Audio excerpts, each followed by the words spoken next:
principio uno podría llamar pacífico. Estamos hablando de un emplazamiento moral, estamos hablando de estar dispuestos a ir a la cárcel. Todos los tratadistas liberales, por ejemplo John Rawls, que no puede ser más amarillo, ¿no es cierto?, sostiene que la desobediencia civil es un derecho que implica pasar a llevar la ley, la marcha, la huelga, el boicot, la ocupación de lugares públicos, el negarse a pagar impuestos, es desobediencia civil. El negarse a ir al servicio militar o a la guerra, que es lo que se llama objeción de conciencia. Noten qué delito más grave para un país chauvinista, ¿no es cierto?, que alguien diga no voy a la guerra, ¿no es cierto?, aunque la patria esté atacada. Eso es desobediencia civil. Y se considera un derecho decir no voy a la guerra, desobedezco la orden de un superior. Por ejemplo, yo, ¿no es cierto?, que me acaban de reclutar para el servicio militar, me niego a ir a reprimir a las calles porque no fui reclutado para eso. Y un juez en el norte de Chile le reconoció a un soldado de Chile el derecho de negarse a obedecer las órdenes de sus superiores por objeción de conciencia. No estamos hablando, cuando hablamos de desobediencia civil, de nada inocente. No estamos hablando de ir a ponerle, ¿no es cierto?, flores a los fusiles de los pacos o la cabeza para que ellos se desahoguen. John Rawls considera que la desobediencia civil es expresión o es derivado de tres derechos fundamentales: del derecho a la libertad de expresión, del derecho a la libertad de conciencia, del derecho a la participación política. Todo el mundo, todos los tratadistas están de acuerdo en que la desobediencia civil es necesaria para la democracia. Es legítima cuando las instituciones no garantizan el ejercicio de los derechos. Por ejemplo, el derecho a la educación, el derecho a las pensiones, que es lo que está en juego aquí en Chile. Cuando no se garantiza el derecho a un medio ambiente sano, cuando las instituciones han perdido legitimidad y han perdido la confianza ciudadana. Todas las encuestas indican que los que están redactando la reforma constitucional están en una de las instituciones con menos reconocimiento ciudadano, hasta tal punto que representa solo al 46% de los electores.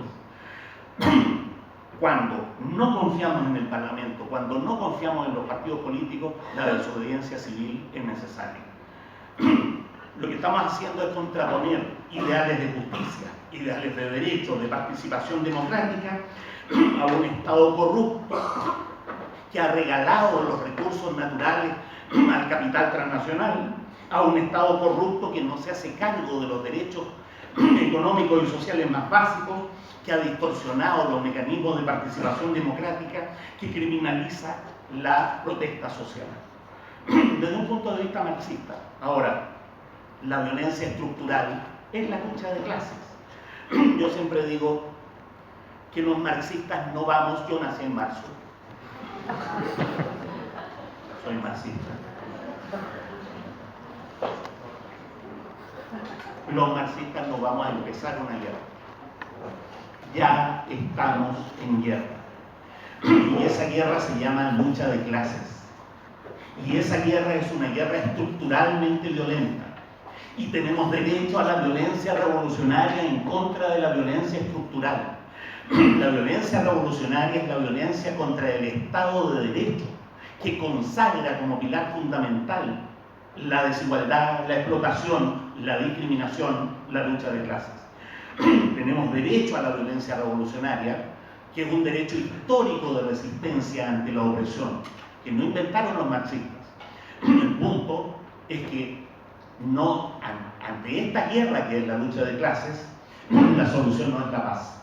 La única solución, la única manera de terminar con la guerra que es la lucha de clases es ganarla. Cuando nosotros ganemos esa lucha va a haber paz. Cuando no haya clases sociales, cuando no haya explotación.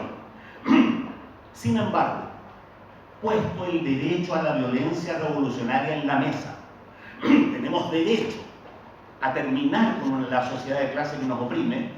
Los marxistas tenemos que hacer una reflexión sobre qué violencia es la que estamos dispuestos a ejercer.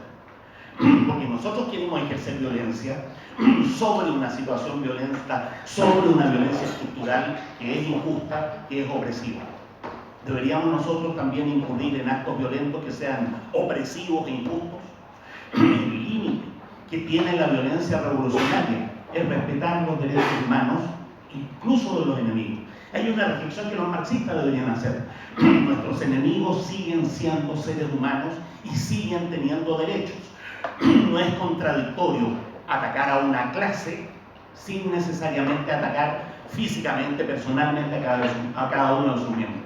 Lo que queremos no es venganza, lo que queremos es justicia. La violencia que se ejerce en nombre de la justicia tiene que tener límite. Yo he sostenido muchas veces que eso se puede distinguir cuando uno distingue entre violencia de masas y violencia vanguardista. La violencia vanguardista se centra en la violencia física, tiene la lógica de la venganza, apunta hacia objetivos, ¿no es cierto?, individuales, frecuentemente es violencia contra las personas. La violencia de masas es la violencia de un pueblo contra la opresión. Fíjense la enumeración que voy a hacer.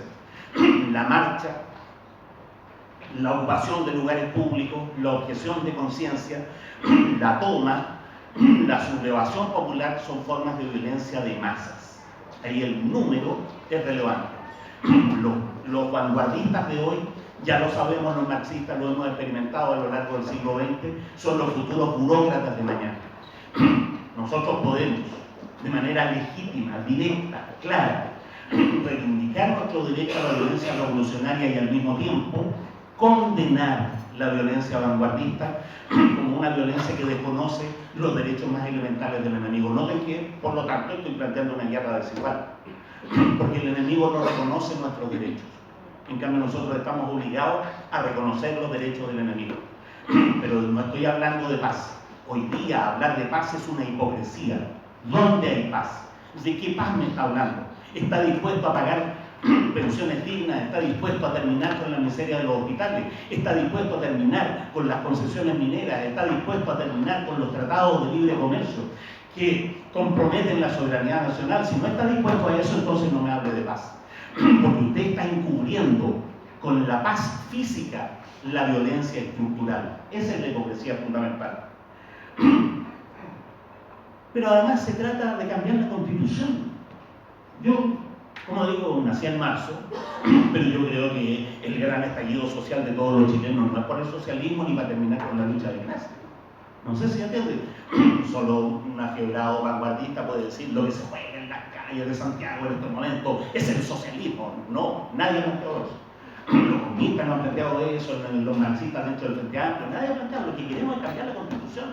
Lo que queremos es un cambio institucional dentro del Estado de Derecho.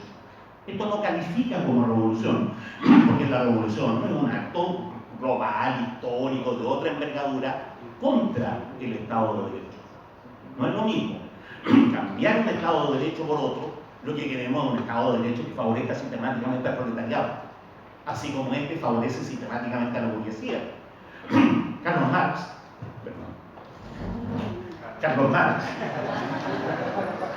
lo planteó de esa manera. No se trata de la paz, esto es una dictadura.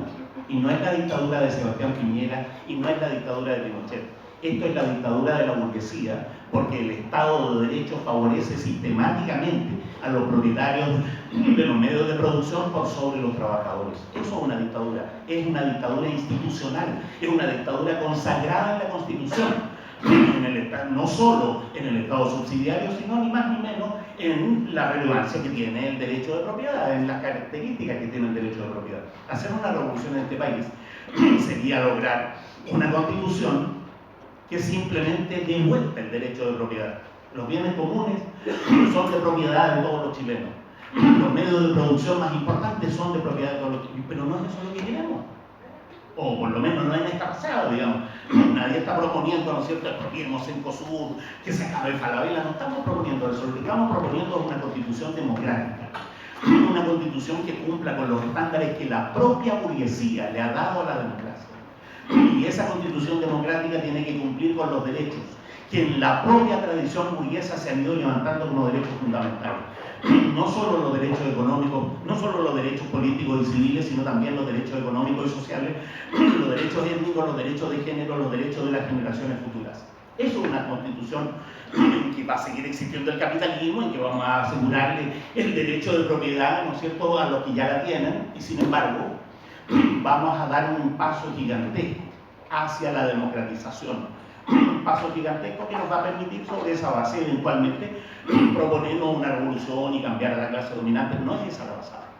De tal manera que cuando hablo de violencia en este caso, no me estoy refiriendo a la violencia revolucionaria. La violencia revolucionaria tiene plazos históricos, tiene modalidades, profundidades mayores. Me estoy refiriendo a la desobediencia civil porque es la figura rigurosa que cabe para el derecho de la ciudadanía a protestar, incluso en contra de la ley, contra un Estado que ha perdido legitimidad, contra un sistema institucional que no responde a las necesidades de la mayoría. Y yo creo que esto, si uno ahora piensa en términos marxistas, se inscribe en un proceso mucho más largo. En términos históricos, lo que ya hemos logrado acá es una gran lección para el resto de los países del mundo. ¿Quieren neoliberalismo? No esperen 30 años como nosotros para darse cuenta de lo que eso significa. Lo que hemos hecho a nivel mundial es cagarle el modelito. Hay por lo menos 15 países que, teniendo AFPs, están volviendo al sistema de reparto.